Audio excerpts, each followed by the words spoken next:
Voci di corridoio hanno detto che ci poteva essere un probabile ingresso di Castiglione e Firrarello nel PD. Lei ne ha conoscenza, conferma, smentisce? Di questo bisogna chiedere a Renzi, a me non risulta. Dell'accoglienza, noi abbiamo sempre dimostrato di essere una terra accogliente, poi ci sono i furbi che che mettono su un business dietro, dietro le povertà, ma anche dietro il bisogno. Questo vale per il lavoro nero, vale per gli immigrati. Io penso che rispetto a questo bisogna fare molta attenzione e bisogna eliminare tutto ciò che è business. Non si può fare business in un settore in cui c'è grande bisogno e grande povertà.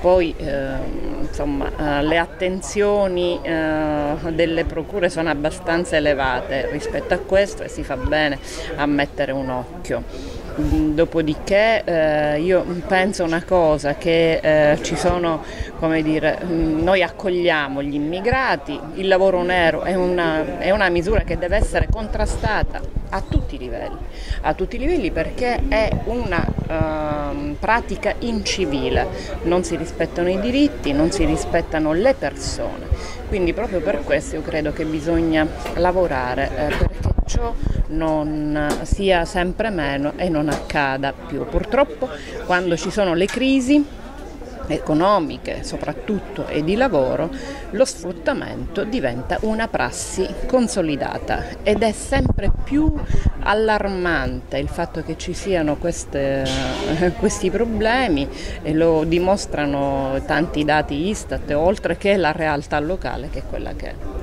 Onorevole, stamattina le sue dichiarazioni sul matrimonio PD articolo 4 un po' critiche. Come sta andando questa luna di miele dopo il matrimonio? Io non penso semplicemente una cosa: il PD dalla sua nascita sostanzialmente è un partito che tende ad essere largo, ad essere quanto più rappresentativo nel territorio. Ovviamente tutto va rapportato al metodo con cui si fanno le cose.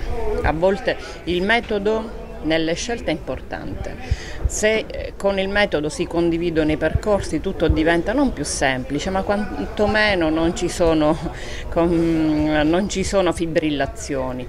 Se questo non accade, certo, i territori si ribellano. Io dico, va bene, gli ingressi di altri soggetti, anche società civile, anche altri soggetti politici, ma soprattutto bisogna rispettare profondamente il codice etico, il codice morale di cui il Partito Democratico ha profondamente rispetto e che tiene all'interno del proprio statuto.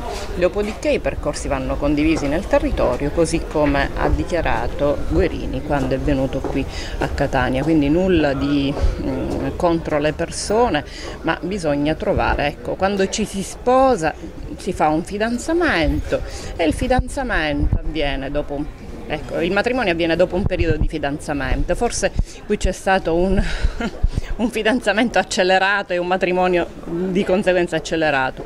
Detto ciò, bisogna lavorare per cercare di non smarrire, snaturare il PD e lavorare perché ci sia un'integrazione di tutti i soggetti.